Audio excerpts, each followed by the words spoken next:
webinar series organized in partnership with the Ford Foundation, the Land Portal Foundation, the Tenure Facility, and the Thomson Reuters Foundation.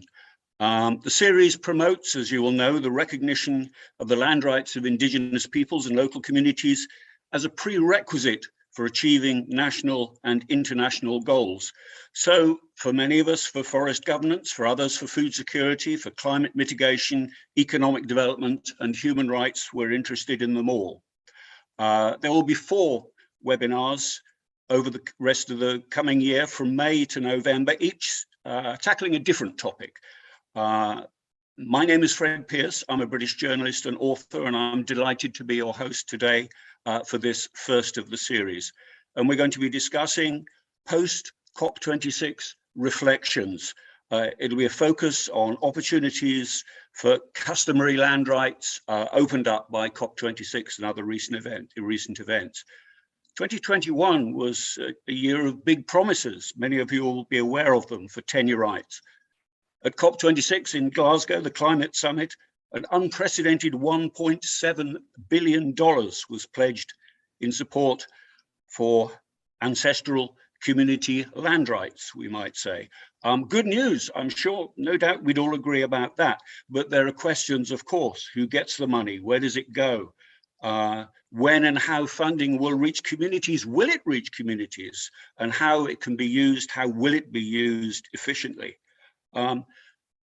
And now we have another overlay of other global activities in the new context of rising geopolitical tensions that have left the world scrambling to wean itself off Russian gas and thinking about all sorts of other issues that may put land rights and climate change a bit on the back burner. And of course, we have the reality of what we hope is a post-pandemic world to think about too. So to discuss these issues, where we stand today, where we're going, I'm joined by a terrific panel, I think you'll agree. I'll introduce them in a moment. They will make some opening remarks. I will perhaps ask them a couple of questions, and we'll gradually enter into a discussion. And then from about an hour in, we'll be taking questions from you, the audience, if that's not too passive a notion to describe people with many views and perspectives. So the webinar will take place in English. I'm sorry for that. For those of you, it's not your first language, but it seems to be the most universal language. But we will certainly be simultaneously interpreted to Spanish, French, and Portuguese. And to access the interpretation, please use the channels located at the bottom of the screen. You'll see one marked interpretation.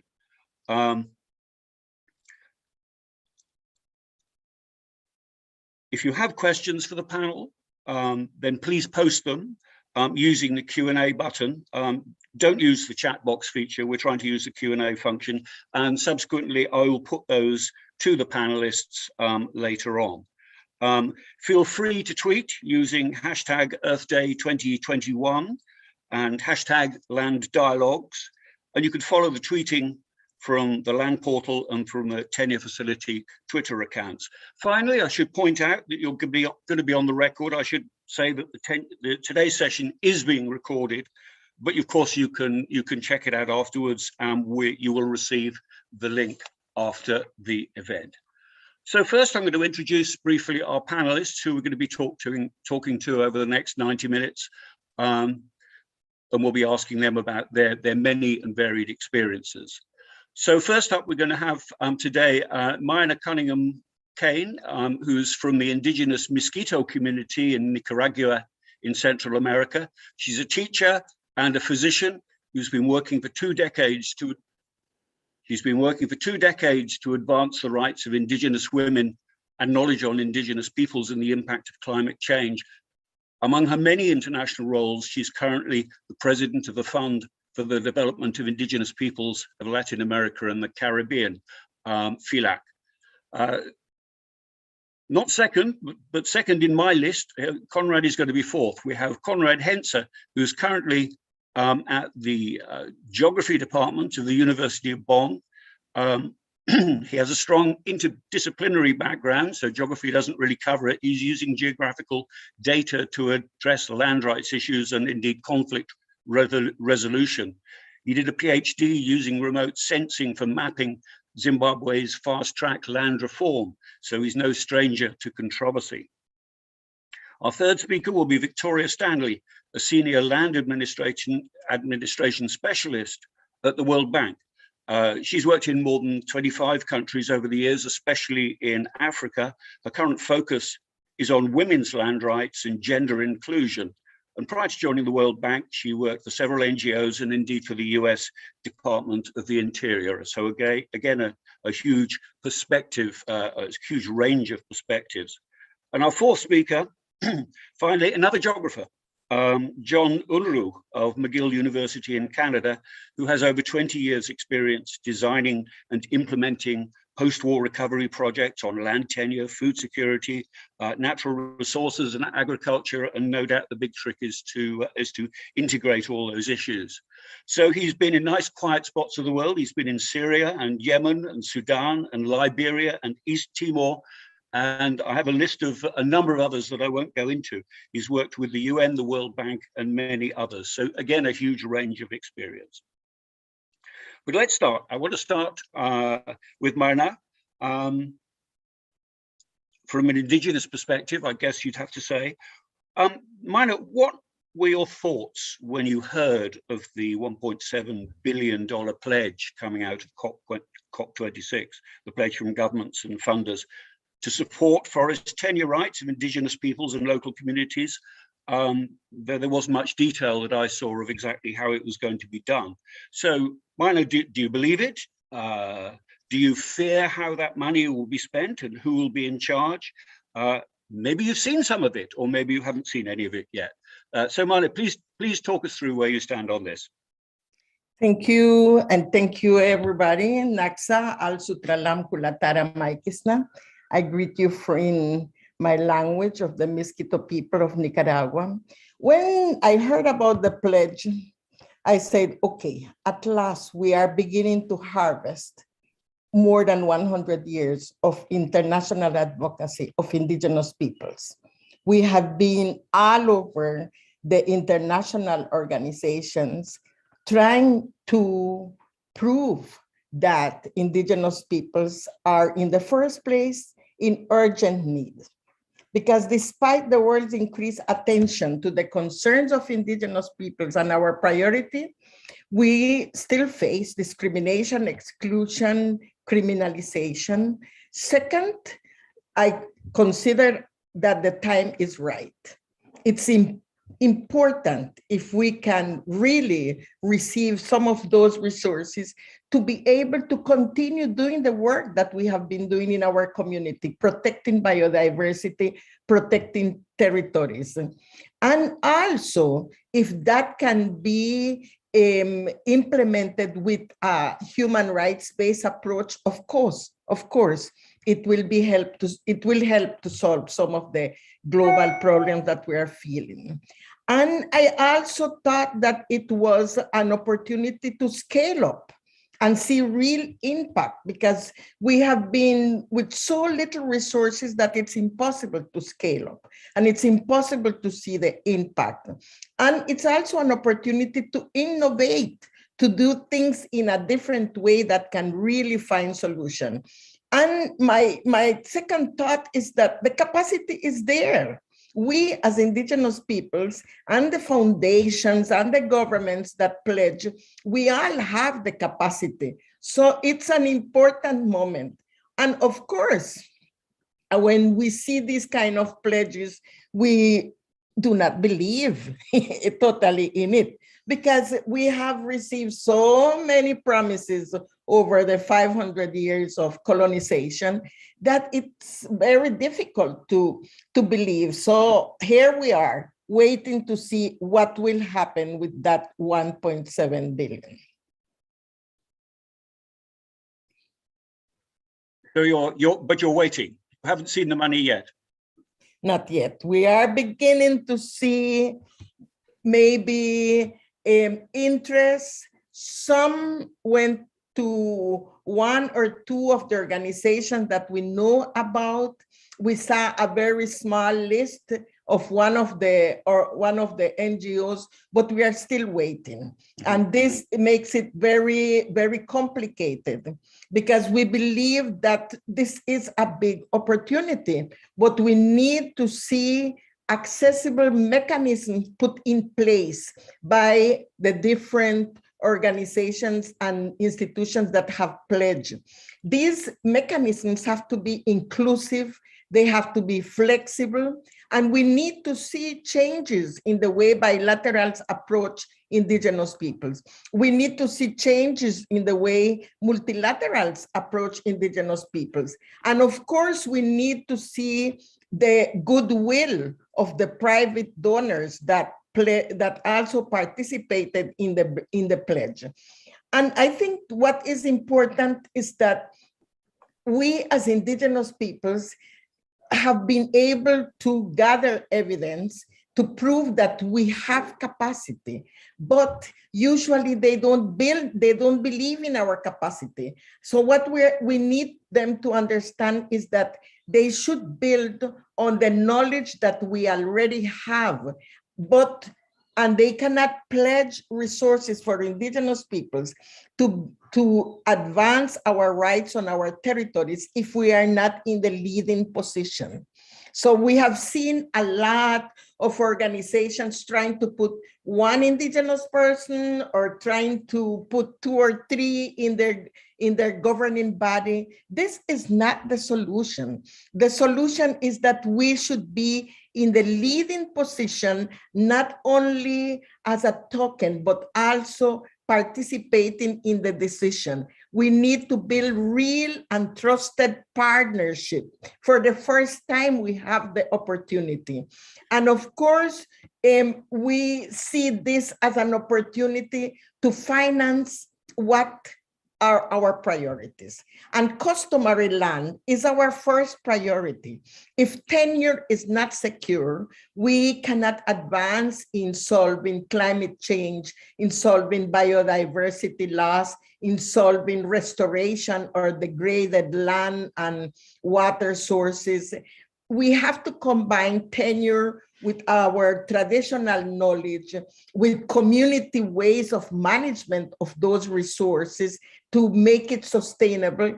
And of course, we need resources to strengthen the indigenous people's organization capacity. It's an opportunity for women, for youth, problems to be addressed. And so I see it as a huge opportunity, but I do believe we need to move very fast. And these organizations that have pledged these resources need us to bring us into the conversation as soon as possible so we don't lose the opportunity. Do you fear that the old kind of way of doing handing out money, a sort of top-down arrangement is, do you fear that the donors are persisting with that approach rather than the partnership approach which you say is necessary? And I wonder if you do think that, if there are exceptions to that, if you can say, yeah, but somebody has really got it, somebody understands what is required. Do you see good guys in here, or how do you see it? I would say that we have seen a trend of some, especially from the private sectors, that have been trying to understand that philanthropy requires human rights-based approach. And they have begun to approach indigenous peoples in a different way, in a respectful manner. And because of this, we have been able to create, for example, indigenous-led funds that receive resources and are managed by indigenous peoples and have this trust and this relationship. For example, I have seen that the tenure facility, that it's the first financial mechanism that has been established to address the issue of tenure in indigenous peoples and local community, have received part of these funds. And we are now in the possibility to scale up the work that we have been doing in the first years of the tenure facility. So we do see that there's there are some changes. We do see that there's an interest in supporting indigenous-led funds, and there's I would say a position of organizations that understand that money is not only money, it's also partnership, building this assistance, working together, and at the same time understanding that there are reciprocal responsibilities, and they're gaining some cultural sensitivity. So I do see that there's a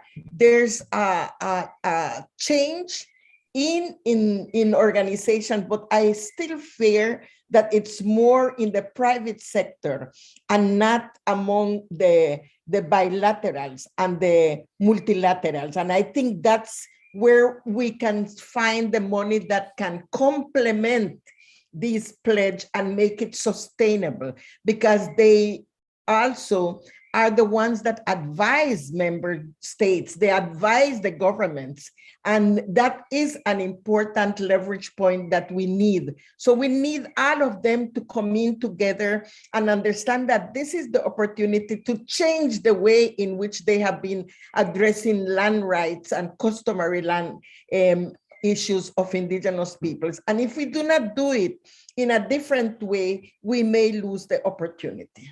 Did I hear you say that you thought that some private philanthropists were more advanced in their understanding of what was necessary than bilateral agencies? Is that right?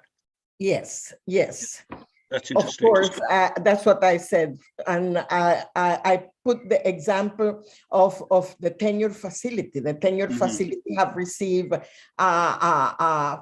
funds, receiving funds from this movement of TED Audacious, have received resources from Bezos Fund. And I think these are changes that are important, but we need to see more of that going to more indigenous organizations. And we need to see mechanisms set in place so this can reach the local level and other indigenous-led funds, so it can have impact. So I do see some changes, but as I say, especially in the private sector.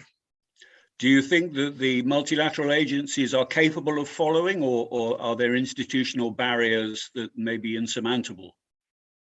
I would say that they are capable if there's political will to solve the problem.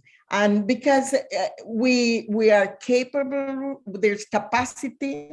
Sometimes some multilaterals have tried, for example, I'll give you an example of IFAD. I have followed a lot of the work of IFAD related with indigenous peoples. And there's a policy in place for their work with indigenous peoples.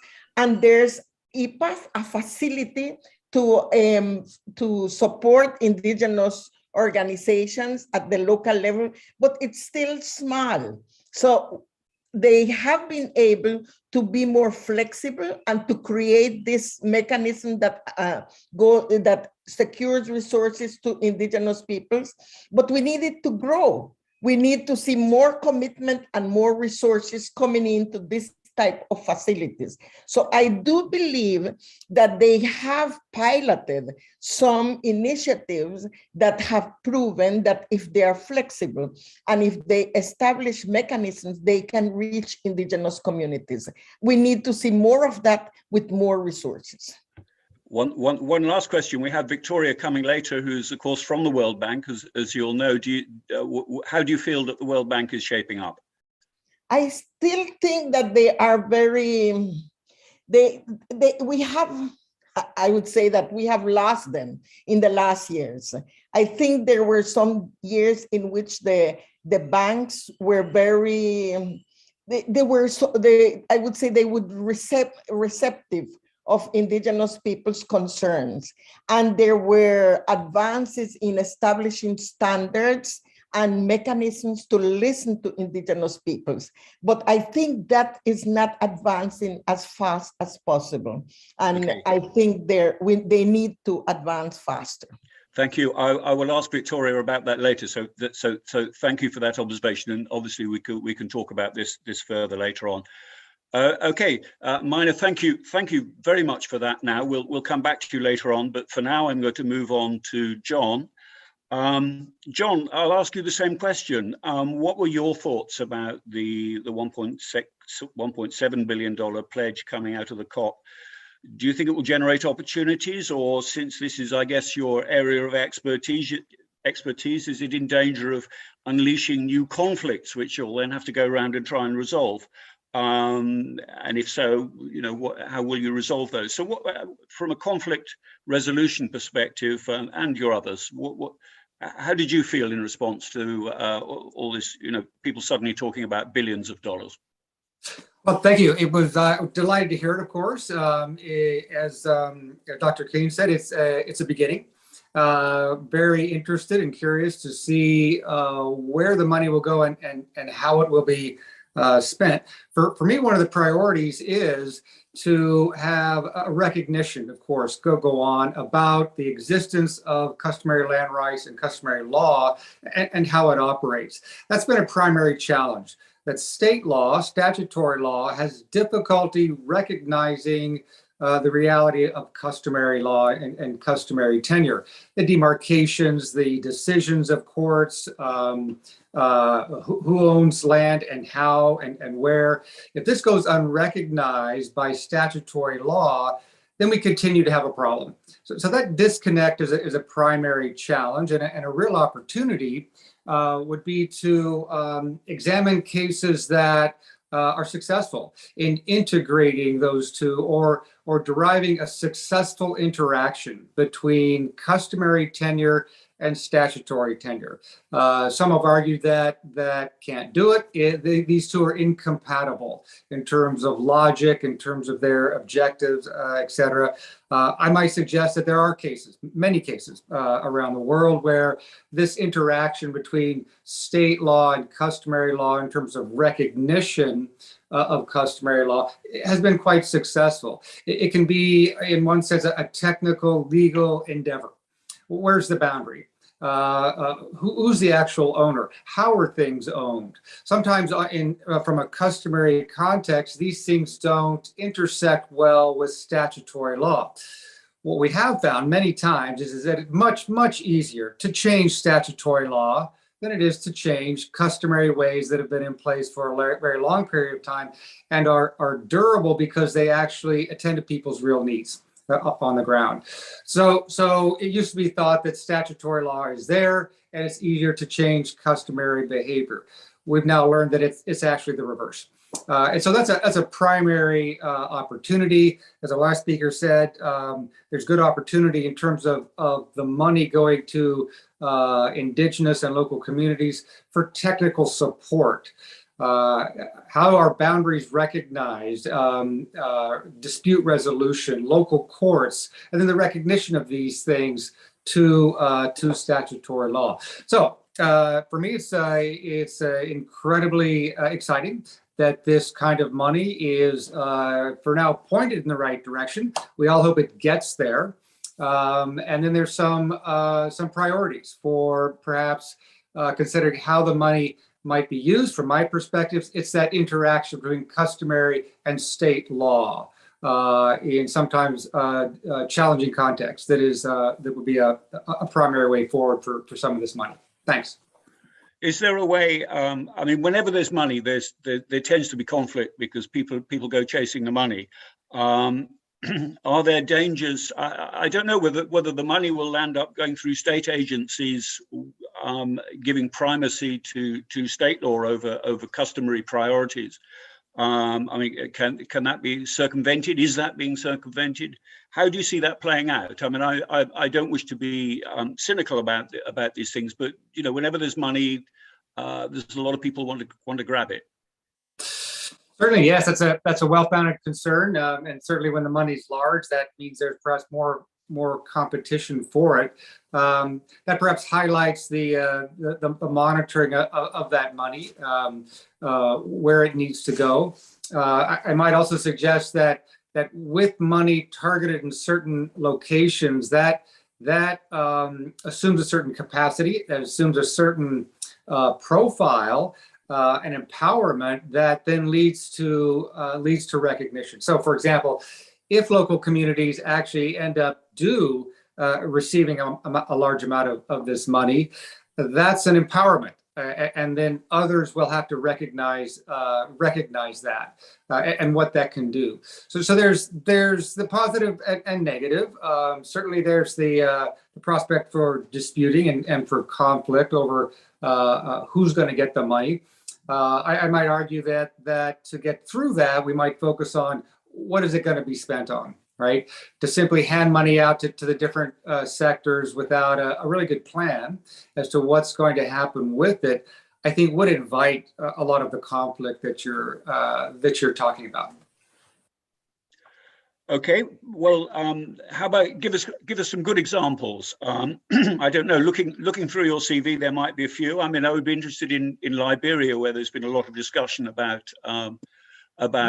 restoring customary land rights and recognizing customary land and forest rights in state law. I don't know if you're up to date with that, but that's one possibility. At any rate, I'm interested in what positive examples you have where this kind of thing really works in your experience.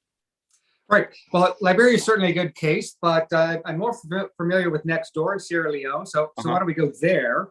I recently worked with FAO on a very exciting project there.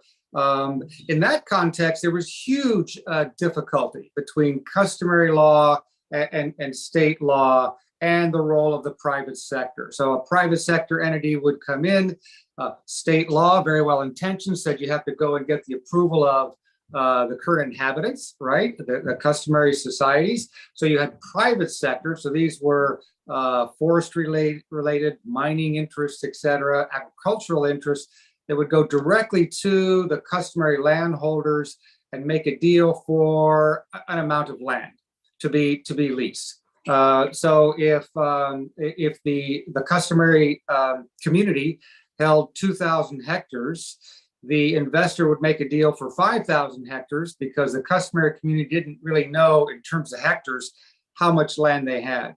That meant that the customary community has agreed with the private sector on more land that they have control over, which meant that they have allocated their neighbors' land without them knowing. So this leads to all sorts of difficulty. And so this FAO project wanted to map out the delineation, the boundaries of what are called family lands. So these are large lineage-held lands, so that as step one, the lineages would know how much land they had and how much land they could interact with private investors over. Given that they only had so much land, they need some land for themselves, they need land to deal with inheritance, et cetera. So you might think that a quick technological answer would be just to simply fly a drone over someone's notion of a boundary. That application of technology would backfire. What's a drone? Don't trust it. Where'd you fly it? Who said where the boundary was?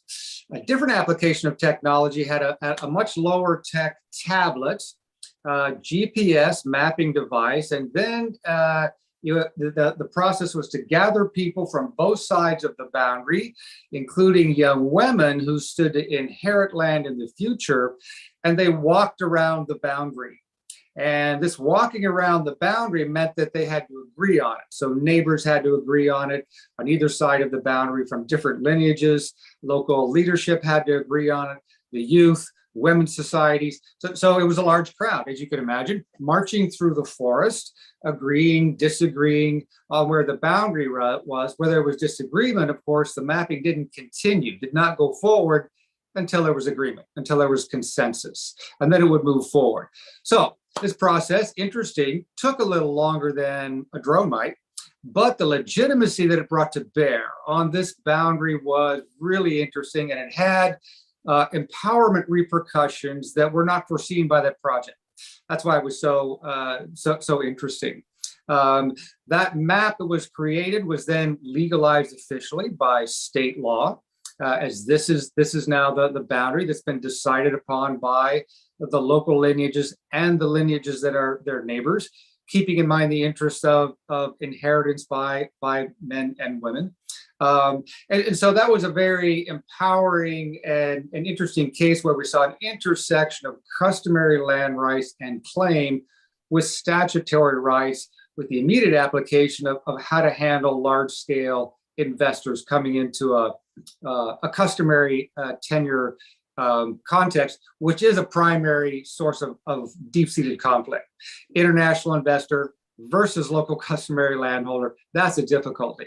So anytime we have an example where that has been dealt with successfully, and Sierra Leone is a very good case here, it's really exciting to see the right application of technology. And again, this technical interface between customary holdings and statutory holdings. So for me, Sierra Leone stands out. There's a couple of others I could get into if we have more time. Thanks. Okay, no, that's fantastic. It's great to hear a good news story, and I guess it requires state buy-in. But if you've got state buy-in, then it works. Is that, or you can make it work? Put it that way. Is that the take-home message? That's right. And so state buy-in. The big question there is, what does the state get?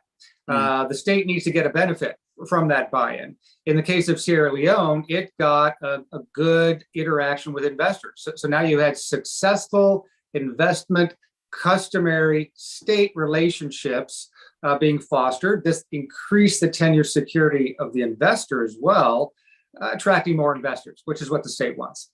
So the state needs to realize that there are definite benefits to itself to interacting with customary communities with regard to land rights. Excellent. Thank you very much indeed. Okay, I'll leave it with you, John, there now, but you'll be back in later for sure. I'd like to move on to Victoria now. We mentioned the World Bank a little bit earlier. You may wish to respond to what Mena was saying. But again, I'm going to ask you the basic initial question. What were your thoughts about that we were suddenly talking about billions of dollars for funding land tenure rights and claiming rights and securing rights and managing rights and so on?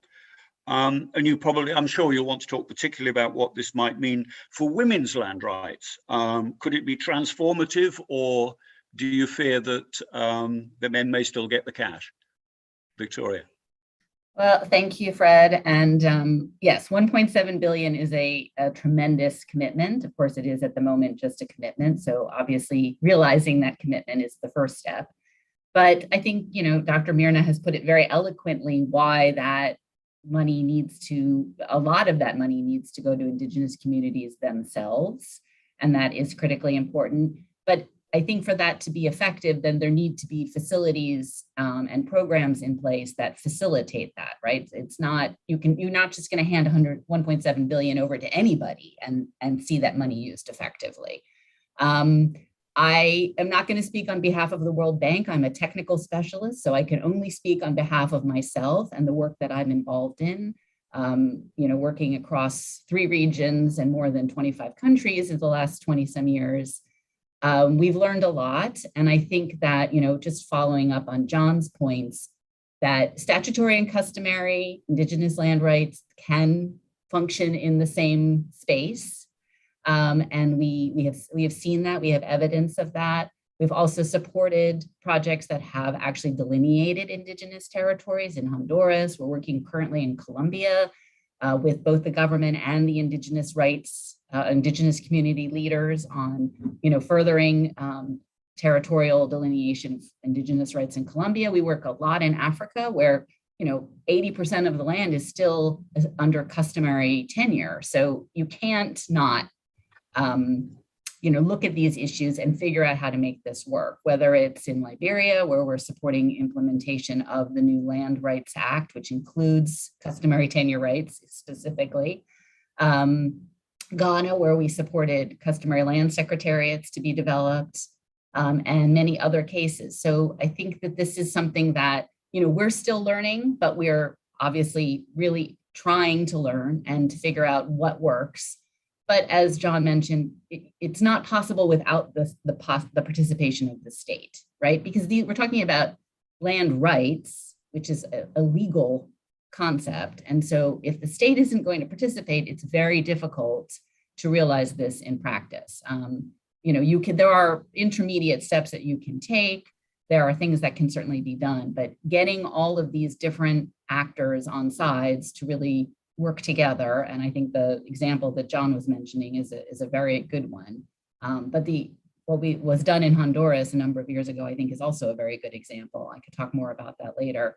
In terms of women's land rights, obviously legal recognition of indigenous territories or customary areas is critical, but for women, there's an additional step that needs to happen, because oftentimes social norms, traditional practices around inheritance, around how land is allocated, it's still largely, though not exclusively, but still largely through the male patriarchal line.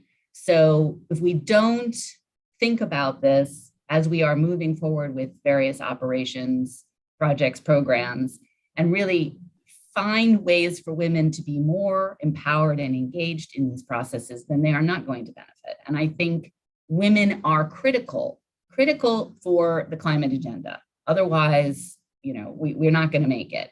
So women have to be not only at the table, but empowered to speak at the table, as it were.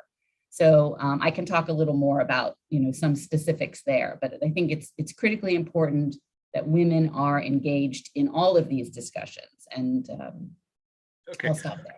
No, well, please talk specifics, but I'll add one question into that. Do you think it's national law which is the holding back women, or is it customary law, or does it depend where you customary rights and customary traditions, or does it depend where you are, and how do you unlock that? Well, I mean, I think most legal frameworks, statutory legal frameworks today, are sort of gender neutral, we could say. Some of them are more gender equal, but at least gender neutral. So it's not so much laws, it's really implementation of those laws. And that happens, of course, oftentimes in settings where there is massive informality of one type or another. And so it's not a simple thing to resolve, right? So, but we are working in a number of countries. Again, Liberia is an example where the statutory law sets up that the communities need to have basically structures, community land boards that will then determine allocations, determine how the land is managed, et cetera. And women statutorily have to be represented on those committees. But that doesn't always happen. We know that. I've seen that. So, Tanzania, another example, also has requirements for women to be represented on various land governance bodies. But if there isn't someone coming along and then sort of, enforcing that, but also supporting that, then you're not going to have that happening necessarily. And even if women are on board in these land governance structures of varying kinds, whether it's, forest management committees or allocation committees, if there's an actual, allocation process going on, or it's a land governance body that's managing the land for the whole community or parts of it, those all need to include women, but those women also need to be empowered to participate and help make decisions about that land. Where is that, how is that resource going to be used? Not just land, but natural resources on the land as well is part of this.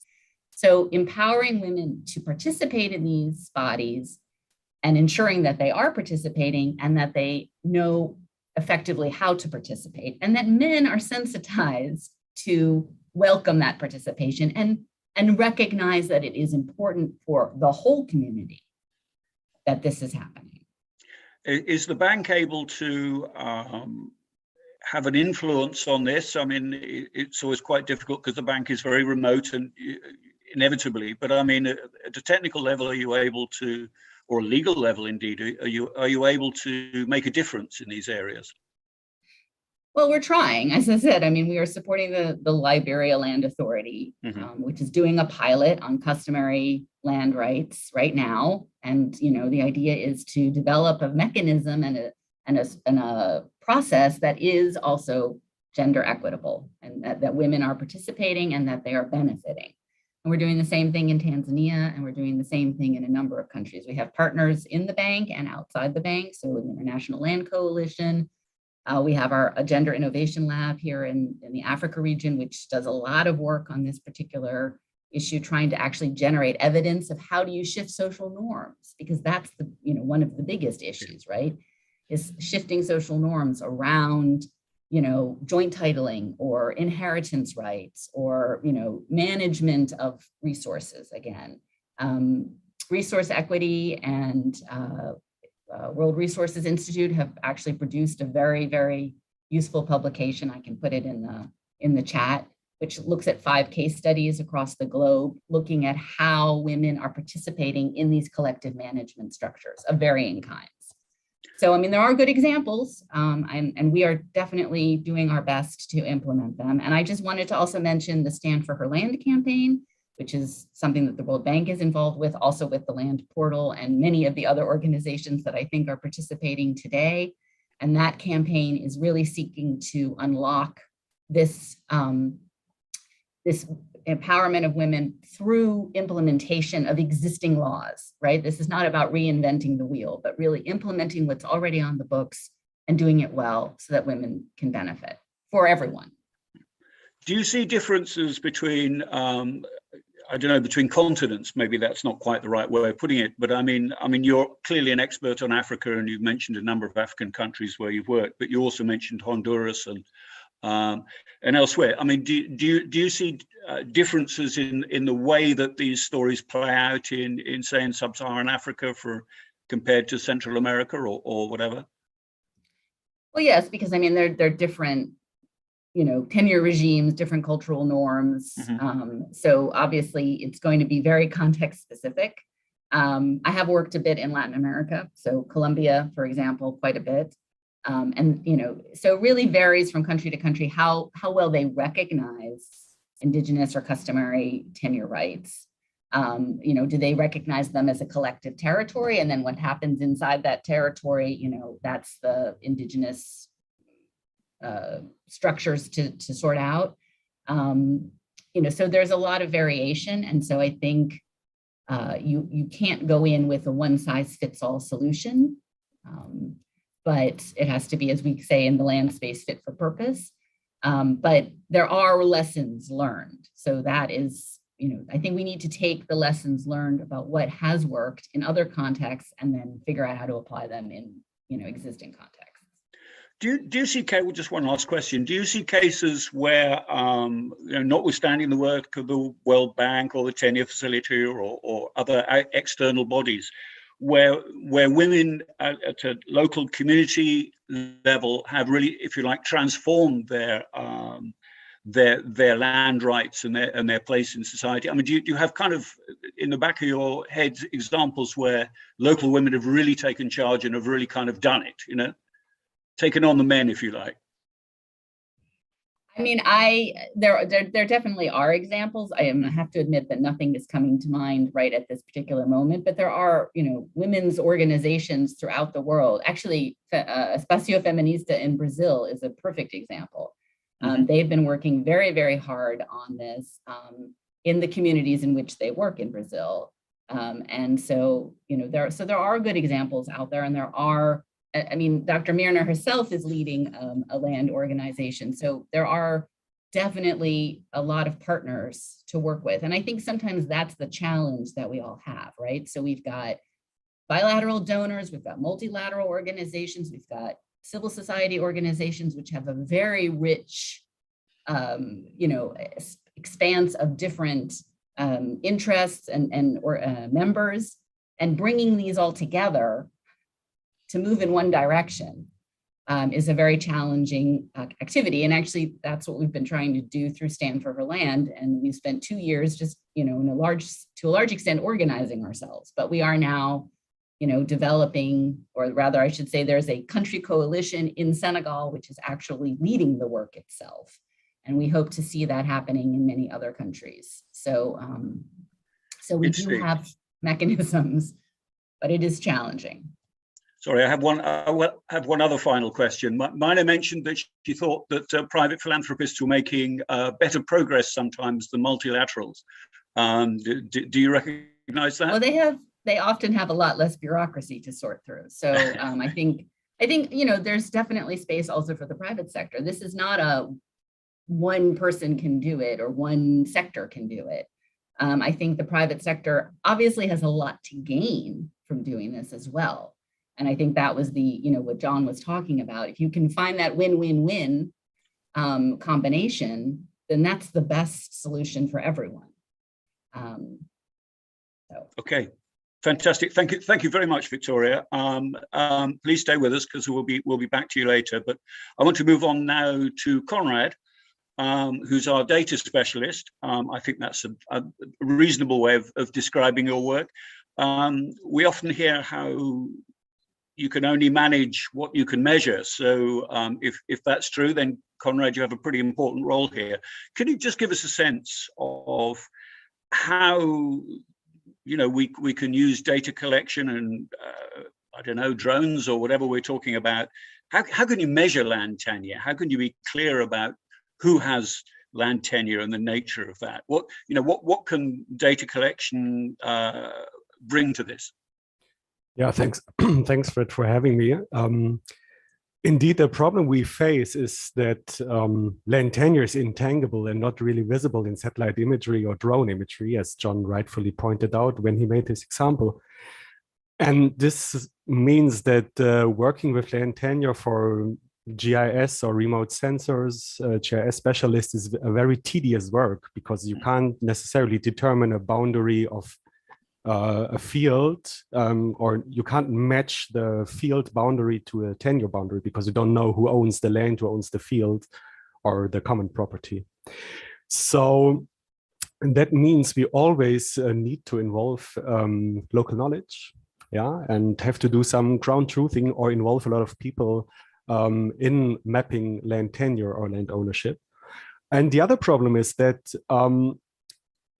as also John already said, if we involve different groups in helping us to determine the land tenure in the field, we have to be aware of the power relationship which comes in. We need translators because we don't speak the local language. We have to rely on people talking to us and might not necessarily be aware of the power relations in the community itself, because obviously indigenous communities are not a homogeneous group. We can just address and then trust that we get the right information. And the other problem is that once we did all this work, despite that land ownership is traditionalized and kept on over generations, also it changes. The ownership of parcels change, of the tenure changes, the access to resources change, the trespassing rights for people change. And that would mean that we would have to reiterate the whole process again. And I think those are the biggest challenges. And lastly, and I think also that became a bit clear with the previous speakers, is that we have to kind of align what we map to match the national cadastral system or the national representation of tenure, because it doesn't help us to just map tenure in a certain way and then it doesn't feed into the national legislation or technical aspects. Do you have good examples of how that's been done? I mean, I can see the very serious issues here about as you say, about power issues and about meshing with global with national systems. Do you have examples of when this has been done that can kind of inspire us? Yeah, I think that's the advantage of the age and the technology age we live in. I think there is great a positive, we can look positively into the future, because first of all, I mean, we see it in our daily lives, the digital gap between the local communities and us as researchers is closed by people having their own smartphones and being more digitally eligible and can just participate in various ways. So we can, for instance, design certain questionnaires or apps people could use to do their own little mapping exercises. And the other advantages that with artificial intelligence and machine learning technologies, we can start to automatically at least map out field boundaries and other features in nature which could represent local tenure. But then again, we still have to involve local ownership. I think the nicest example lately out from the science perspective and university is the project It's for Land, mainly spearheaded by the University of Münster in Germany and Twente in the Netherlands. I can also put a link in there, and they developed certain tools which help people mapping indigenous tenure and ownership. And also remind me, where was this, remind me? It's for Land. Mm-hmm. And I'll just put it in the chat for everyone. Okay, thank you. Yeah. It's a research project funded by also the German government. Mm-hmm. And I think also what is key here is that we have a growing open source technology scene. So even the mapping softwares, the algorithms, the technologies used, they shift from proprietary monopoly, for instance, Esri, to an open source, very vivid society, which just contributes and obviously, therefore, increases access to these technologies tremendously. Some communities, when they're doing mapping, and I've come across this in one or two stories that I've written as a journalist, they do detailed mapping. It can take many years, and they're mapping sacred sites as well as their own land and the geography, and fascinating examples of where their mapping is much better than the mapping done by their national governments, simply because they're on the ground. But you talked about open sourcing things. Sometimes they don't want to open source things. They say, I'm sorry, these are our sacred lands. We don't want to share these with everybody. I mean, are there, if you like, sort of cultural limits to how much data we can or indeed should share? Yeah, I mean, this has to be figured out with the communities. I'm more from the technical side, I have to say, but obviously that's very true. And especially if you talk about resources and access of resources, if they are shared on a national level or even made publicly available, that this also poses a threat to communities. And that's absolutely true. But I think here, that's exactly what John said in his talk or in his example, is that here is the problem where we have to kind of align the national interest with the local interests and have a negotiation process beforehand, before we just start wildly mapping out things and then post them somewhere and share them on a broader scale. I suppose the worst thing you want is a land delineation from local communities, which differs greatly from the government mapping. That's becomes a source of conflict. How do you, in practice, how do you manage that interface between the top-down data collecting and the bottom-up community mapping and maybe the government somewhere in the middle? Are there a good model for bringing this together in a way that's productive for everybody? Yeah, so I think actually, and that's again, this example is a good one. It's for land by these universities. I think with the new technologies I briefly touched upon, we also have technologies which aid us to put the local perspective on a map with various different ways, because it starts with people. How would people represent their access to resources or their ownership on a map? So you might give them some drone pictures and they start to draw things manually, or you send them with devices into the field. But then how would you put this into a more sophisticated database, which can then be used by the state? And I think that's the new developments we have lately in the GIS and remote sensing scene, is so that we have automatic mechanisms.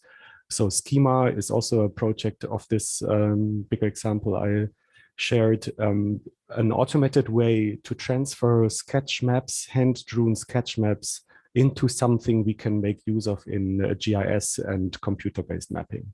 So I think that's the way to go. On the one hand, close the digital gap between local communities and us technicians.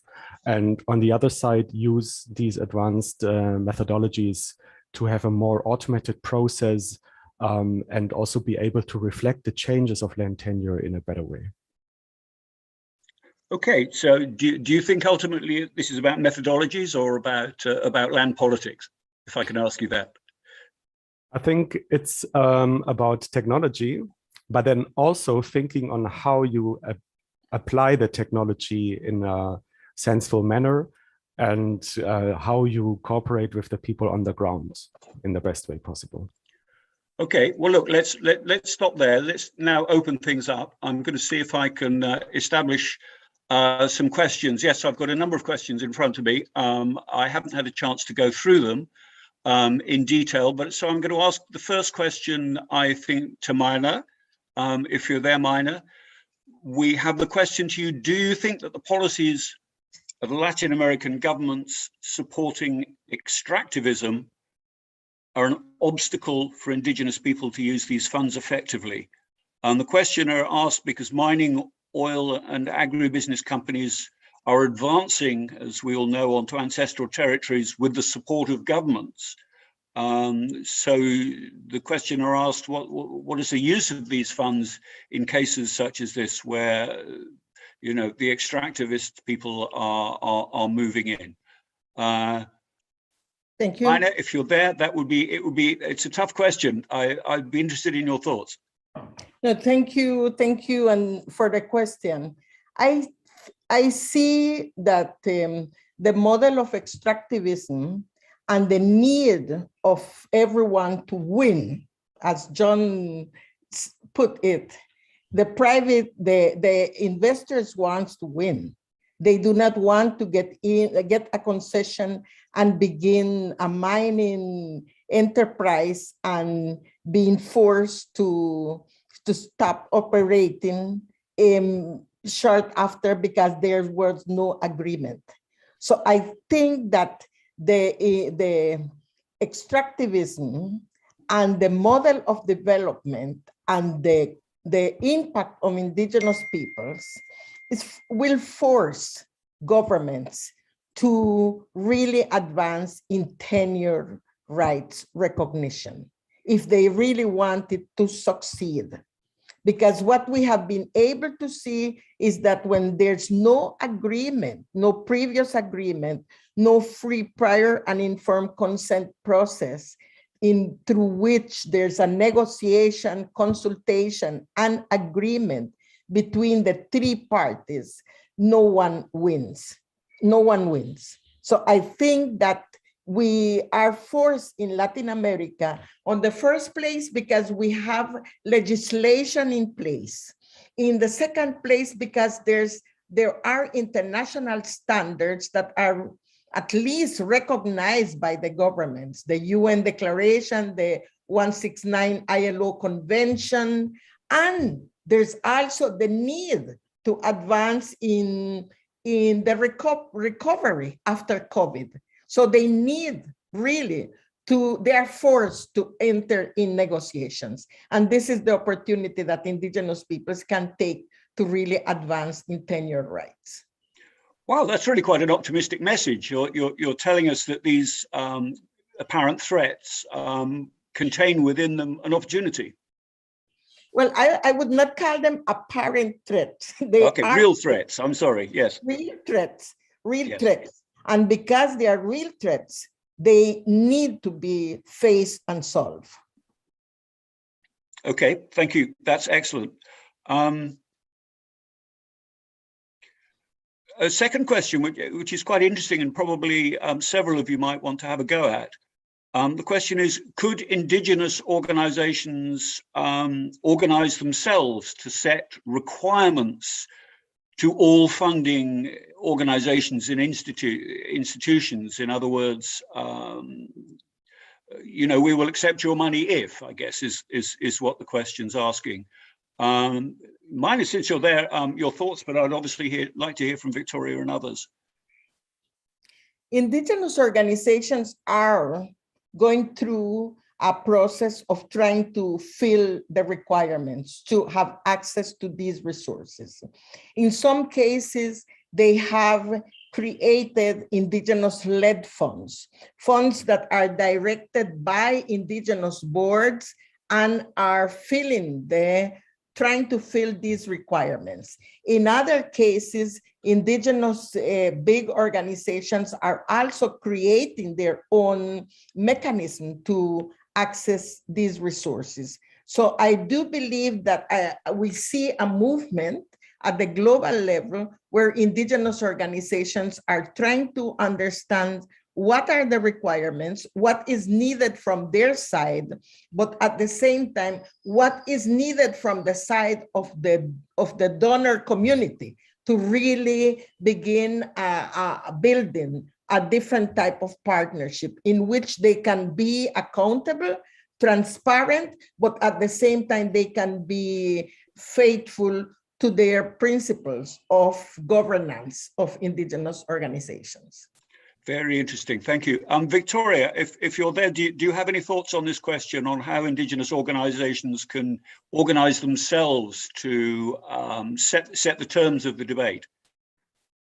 Well, I think as Dr. Mirna has already said, I mean, a lot of indigenous organizations are already doing that. I think there probably is space for more support for that because, you know, there's been underinvestment for so long that, you know, now there probably needs to be more investment in capacity building for indigenous communities to, you know, have the systems in place to actually, you know, take in these, you know, if we're talking about 1.7 billion, that's a lot of money. So you need to have some systems in place to, you know, take in the funds, account for them, et cetera, et cetera. And so indigenous communities certainly can do that. And some of them are capable of doing that right now, but others may need more support to develop those systems.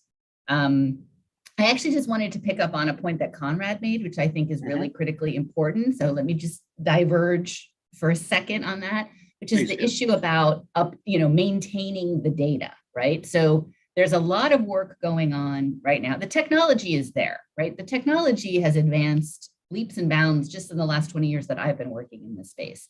You can do all kinds of things on a handheld device nowadays with a satellite link. I mean, it's phenomenal.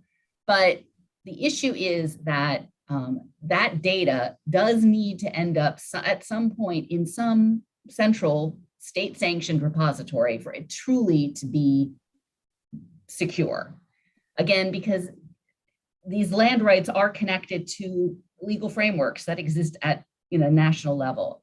So I think it behooves all of us who are working in this, particularly people who are working, you know, with community-led kinds of processes, that we have to find a way to get the state to engage and to, you know, basically take on that data as a value to them too. And we need systems that are in place to maintain that information. It cannot just be, you know, we do a big national process and then 10 years later we come back and we're like, oh, well, the data's out of date now because all of these things have changed. Constant, you know, there's inheritance, there's marriage, there's, you know, in some cases there's buying and selling. I mean, that's not necessarily in indigenous territories, but in other territories. There's a question in the chat about, you know, how does this indigenous and urban territories mesh? Well, the peri-urban space is a huge issue right now because there are still customary land rights being allocated according to customary norms in peri-urban areas, and, you know, municipalities don't have any sense of what's going on, nor are they delivering services, right? So there's no roads being maintained, there's no water access, et cetera, et cetera. So we have to start thinking about these things as we have to figure out a way how to come together with all of this valuable information and, you know, building national systems that are delivering services to the people who need those services at the point where they are. It can't be, you know, you have to go to the capital of the province to get a land service. That's crazy. So again, you know, this is a long-term program, but something that, you know, we are trying to work on in the bank. So. You're following up on your point. I mean, it's not on our list of questions, but I think it's quite interesting. Do you think that customary land rights in peri-urban areas are, if you like, part of a problem? We're used to thinking, at least in our community, of customary land rights as something good to be cherished and supported, but it sounds like you're giving an instance where that might not be the case. Well, I don't want to say that Okay. because the customary land rights have social legitimacy, right? So you can't just ignore that. People go, and also, quite frankly, they're going to the customary authorities to get a land allocation because they can't get one any other way, right? Without a 7 months or 3-year process that costs money that these people don't have. So, I mean, if you're living in suburban, or peri-urban areas in many African countries, your only option is to go to the customary authority to get a land allocation. So we have to recognize that it's socially legitimate, it's responding to a need, but we need to figure out a way to bring this allocation into some kind of a system that will allow states and municipalities to understand how their footprint is growing and create either some better, more flexible planning standards that allow that to happen, but also to provide services. Because the alternative is that some informal settlement upgrading project comes along 10 years later and tries to fix all of this, at which point it's really, really challenging. So we need to be finding better solutions of bringing, as John has mentioned, and Conrad and others, bringing all of these players to the table now to discuss how we do this going forward. So don't tear down the informal settlements, build on what they have and the social capital, if you like, that they have. Thank you. John, I'd like to move on to you now. We have a question for you. Somebody I think from South Africa is asking, can you give examples of successful merging of customary law and state law? And the questioner is asking because they're looking into such cases in South Africa and they feel that examples of something successful would be really useful. So John, can you help with that? Successful merging of customary and state law? Sure, there's a couple. You sort of find them in bits and pieces. In other words, you find them say in a country where there's a really good example, and in the same country other things are more more challenging. So I go to the examples of Zimbabwe and Zambia, right? Earlier in their histories, I haven't really kept up so much. But both those places early on have what were called land boards. These land boards were recognized by state law. They were filled by local chiefs or lineage leaders, right? And so that was seen as this interaction between customary law and statutory law. So this was a way for the state to speak to the customary population through these land boards. It was also a way for problems like disputes and other issues to be brought from customary tenure to the understanding and knowledge of state tenure through these land boards. So this requires, of course, the recognition of someone's position. It requires the recognition of a boundary, right, that's there. Zambia, I believe, even to this day, has just simply allocated physical areas that are open to national and international commercial investment, and others that it calls native areas that are not. And so you can't go there and operate a large-scale international tobacco farm, et cetera. So there's some wiggle room there depending on the participation of local communities, but there it's just a hard boundary.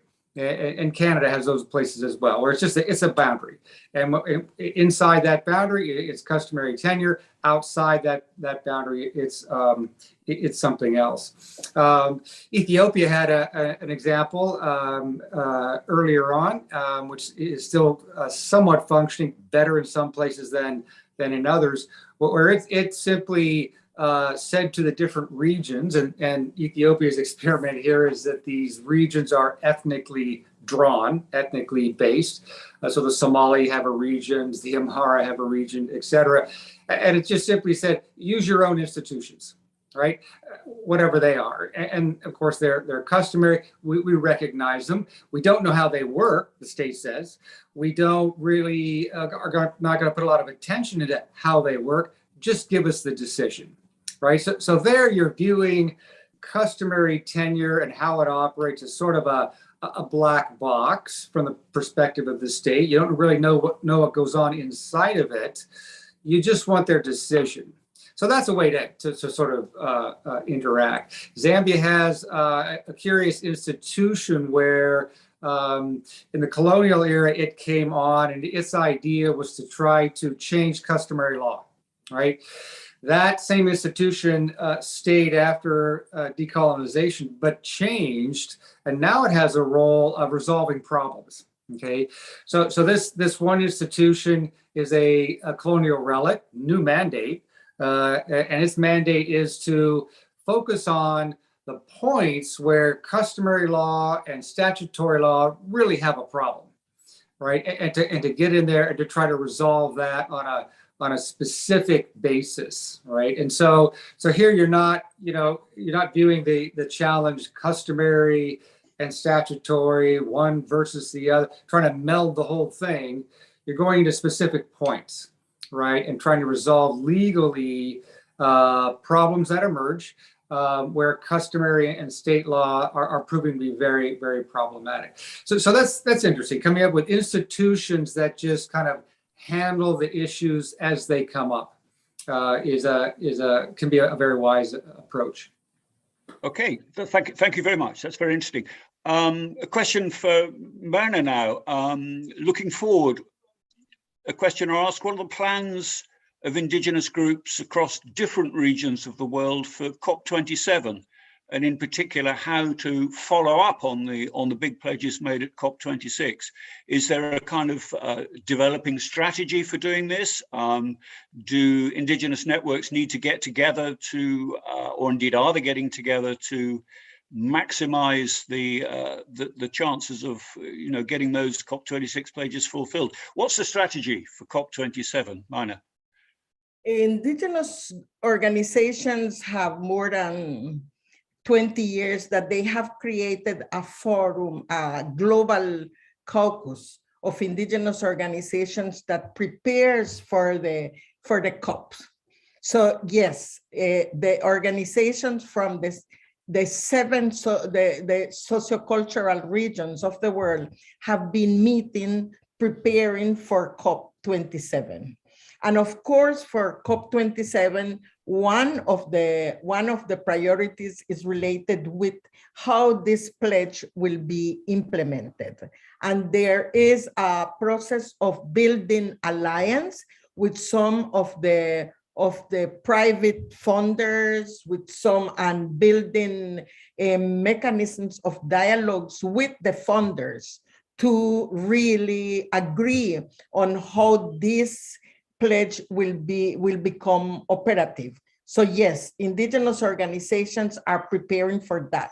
And they are trying to find and define mechanisms of how the funds will really reach communities and not stay in the hands of governments or intermediary organizations. That's one of the preparation.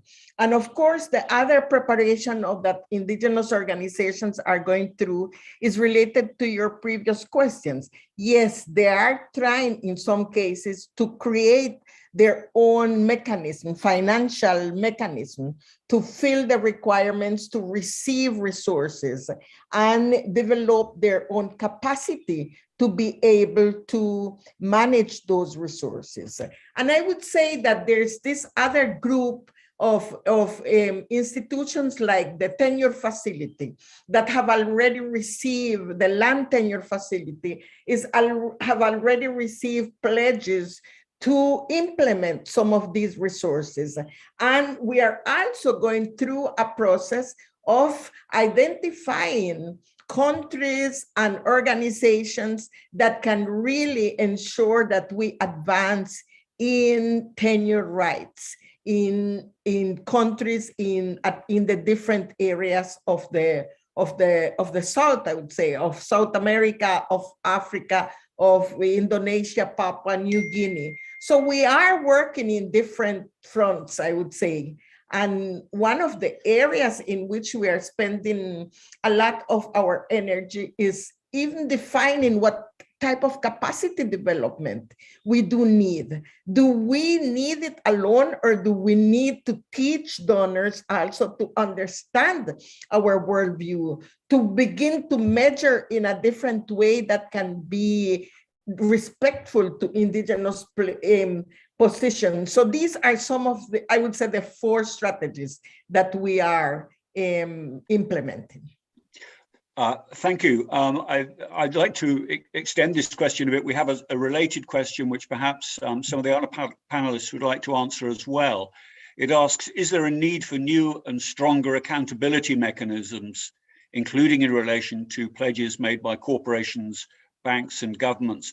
Voluntary pledges and initiatives are interesting and make discussions progress, says the questioner, but there's no consequence on whether actors comply with them and actually implement them when they say that they will. So what accountability mechanisms should we be thinking about to hold governments, banks, corporations to account for what they mentioned? Mina, I don't know if you want to add anything to what you've just said on that. Please do. Otherwise, I shall ask Victoria and John and others. Mina first. Do you have anything? No, I think the first thing is that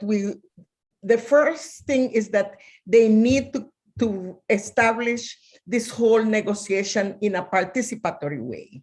We need, as indigenous peoples, to be able not only to attend COP27 advocating from the different corners and the corridors. We need to be in the tables that are discussing the issues. If not, we will not be participating in this, defining how this pledge will be implemented. So I think that is the first indicator that things are changing. It's not only pledging and talking, it's really changing the way in which we participate. And I think that would be like the first mechanism. And the second is this human rights-based approach. You have mentioned, and John have mentioned a lot of this relation between customary law and statutory law. But we, as indigenous peoples, we have fought a lot in the last years to bring our rights to the international standards. So it's not only statutory law and customary law, it's the international standards that we need to be respected in the countries. So the other indicator is those governments really implement their international commitments on indigenous people's human rights. Do they apply ILO 169 convention, the UN Declaration on the Rights of Indigenous Peoples? Do they respect free, prior, and informed consent? These are some of the indicators that we need to see on the table. Okay, thank you. Victoria, John, do you want to add to that? Victoria, perhaps. Well, I would just add, I mean, I think, you know, while we're talking about international conventions and governments, you know, actually meeting the commitments that they've made on international conventions, let's not forget CEDAW also. So there is also, you know, the need to recognize women's land rights, women's empowerment in these, because those are also conventions that most of the countries of the world have signed on to. So yes, that is an ongoing, I think, challenge for everyone. I don't have very much to add on. I mean, I think, you know, these kinds of financial commitments are difficult to enforce. I would say for all of us who live in the global north and are taxpayers to the countries that have made these pledges, we do have actually a role to play in advocating that these pledges are met and that they are met, you know, in a way that is involving indigenous communities themselves. So I would just say that. Thank you. John, do you have any thoughts? Just to follow up on Victoria's, certainly it's a challenge. We have a conference, nice pledges are made, everybody goes home, then what? There is no kind of overriding structure that then follows up on all that and goes to country X and says, you pledge this amount of money, please provide it. That's not there. One way, of course, is to essentially advertise broadly, globally, what these pledges are in order to hold them to account. There are a number of very interesting, I call them watchdog NGOs, that are very good at pointing out publicly pledges, pointing out publicly the rights and wrongs of the world, and do mention them. Do mention the NGOs, don't we? We do, but there's different varieties of NGOs, and NGOs is not an NGO. So I'm talking about a particular quasi-aggressive NGO that likes to do just this: hold governments to account by exposing what their pledges have made. Okay, so how many people globally know what the pledge Canada has made, all right, to this commitment? Myself, I don't know. And so engaging in that, engaging in sort of a public relations idea to get out to, as Victoria said, the voter, the civil society of the world, particularly the countries who have made these pledges, and let their populations know these pledges have been made. There needs to be follow-up. I mean, that's a real possibility. Sometimes the watchdog NGOs, I call them, operate in a variety of ways. Sometimes pleasant, sometimes less so. I believe they can have a role in this sort of thing. Conrad, do you have any thoughts? Data collection could clearly be critical to holding organizations to account, but is there any sort of organized focus to do that in these contexts? Not really data focused, but again, I think the digital world we're living now in actually enhances collaboration and international collaboration and accountability. And if you look at overarching movements like Via Campesina or these watchdogs, as John said, PowerShift or FIAN, the German-based NGO, which does actually go to the ground and monitors displacements of people and then presents that to various governments in Europe, I think that's the way to go. Yeah. Okay, thank you. I have one, well, it may or may not be the last question. We'll see how we go. Somebody asks, apart from establishing land rights, they see that the process to govern territories that have already been adjudicated are yet another challenge. What do speakers think about this? I guess the point here is that establishing land rights is just the start if you're actually going to successfully manage that land and the resources and indeed the communities that depend on them. So what thoughts do we have about improved, I don't know, or maintaining perhaps indigenous governorship over territories when they establish their rights? Mina, perhaps, I don't know. Sure. Land rights is a process. Land rights, it's not an event or an activity in itself. And when we approach indigenous communities, for example, from the tenure facility, we approach them because they have been already for years, for decades, for centuries, protecting that territory. That's their Mother Earth. And they have been managing it and living with it and combining their traditional knowledge and living in harmony. And that's what they want to maintain. So land rights is a legal recognition of a historical human rights that indigenous peoples have inherently. That is what we call customary right. So that what the land rights do is only to secure that in the face of the state and the other stakeholders that can approach that territory. But you do not end there. You continue supporting their governance structure that has maintained that territory and protected. You continue supporting their sustainability activities. If they only have the women in the Amazon, what do they say? We want territorial rights to be recognized because we want to continue living from the forest? What are the forest products that we eat? What's our traditional medicine come from the forest? How do we relate with the water? What kind of water are we going to drink? So it's to maintain that type of the life that they can. So when we talk about tenure, it has to be a package where we secure tenure rights, where we support traditional knowledge system, where we support economical empowerment and development for sustainability, and where we support governance structure. And of course, governance means capacity to govern themselves, but also capacity to relate with the government, relate with other stakeholders.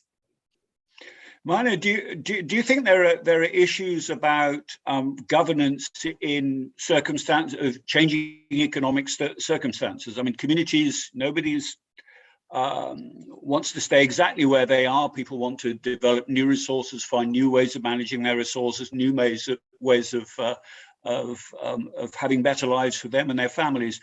Does that involve any difficult changes in traditional methods of land management? Should communities be doubling down on their traditional ways of governing their land, or do they have to rethink it? Governance means exercise of self-determination. It means exercise of self-government. So it means that a community can decide to change, but it has to be a collective decision. And they can decide to invest in a different way of fishing. And that's why it's important for the free, prior, and informed consent, so they can know what decisions they are taking and why it's important. There are a lot of communities that have decided that they are going to negotiate their carbon stocks, and it's their own decision, their collective decision. So I do believe that when we talk about governance, we are not saying that we're fixed to tradition and we cannot change. It means that we understand we are living in a different world where elders, youth, women, men needs to survive. And that survival requires a self-government pattern that can change. But if they decide to change, exercising their self-governance system, we have to respect that. And that's why I say capacity development means accompanying an indigenous organization and an indigenous community to overcome those type of changes and bring in innovation. They have been including innovation in monitoring, in data collection, in relation with women's rights, for example, that has been mentioned. So these changes also are very good for communities, but we have to be respectful and not impose them from top down, but build them together with them. Okay, I'm almost tempted to stop right now because that was a very strong statement, I felt, and thank you very much for it. But I think, in fairness, I should give the chance of the other three panelists if they have any final words. I'll choose the order at random. Conrad, do you have any final thoughts? Maybe I can just highlight again the example I just put in the chat, the flexible land tenure system in Namibia, which is a great example focusing on urban tenure, but to establish flexible mechanisms to kind of work with the situation on the ground and then shift the technology to kind of match this scheme. So it's a flexible land tenure system where people can kind of apply for a starter tenure so that they have a certain kind of tenure security and then start to work on the land and improve their living conditions. And meanwhile they do this, they can apply for a formalized registration process and later on have a real freehold title. So I think, as we said now several times here in the talk, we need these flexible solutions, both from the legal perspective, but also from the technology side. Okay, thank you very much. John, any final perspectives? Sure. So the question of governance in customary land tenure is an important one. We have a case here in Canada where a pipeline runs through an Indigenous lands. The hereditary chiefs and their supporters are against it. The elected chiefs and their supporters are for it. And so that's a governance issue. To look at that and to say, oh, there's a governance failing, right, is actually a problem. I would agree with Myrna that it's a process. And as things change, as the world change, all forms of governance adapt. Sometimes it's a rocky road, sometimes it's smooth, but we have to view it as a process which needs assistance and capacity development, as opposed to just dismissing a certain part of a governance problem that we can see from the outside. Thanks. Thank you. Victoria, I'll give you the final word. Any final thoughts before we wrap up? Yeah, I mean, I agree with what has been already said. I would just say that, I mean, customary systems are evolving always. I mean, they're not static. And I think that's a misconception that we have. So they're constantly evolving to the changing circumstances. But I think what's really critical is this point that was made earlier about boundaries. So boundaries need to be recognized and then they need to be protected. And they can't be protected by Indigenous communities alone. They need to be protected by the state, by international authorities, et cetera, because this is an existential crisis for the entire planet. If 80% of biodiversity is being protected on Indigenous territories, if carbon sinks exist primarily on Indigenous territories, then we won't survive as a planet if we don't protect Indigenous territories. So yeah, I'll stop there. Thank you. Fantastic. Look, thank you for all four panelists. I thought you were all brilliant. Lots of really interesting things that we're going to be chewing over. We have to close it there. So thank you to the panelists, and thank you certainly to the questioners as well, and to the hidden audience out there. I've no idea how many of them that you are there, but thank you for your silent contributions too. And please look out. This is just the first of the webinars in this series. So look out for the next one. And well, I shall be joining certainly. So I hope you will be too. Thank you all. Bye-bye.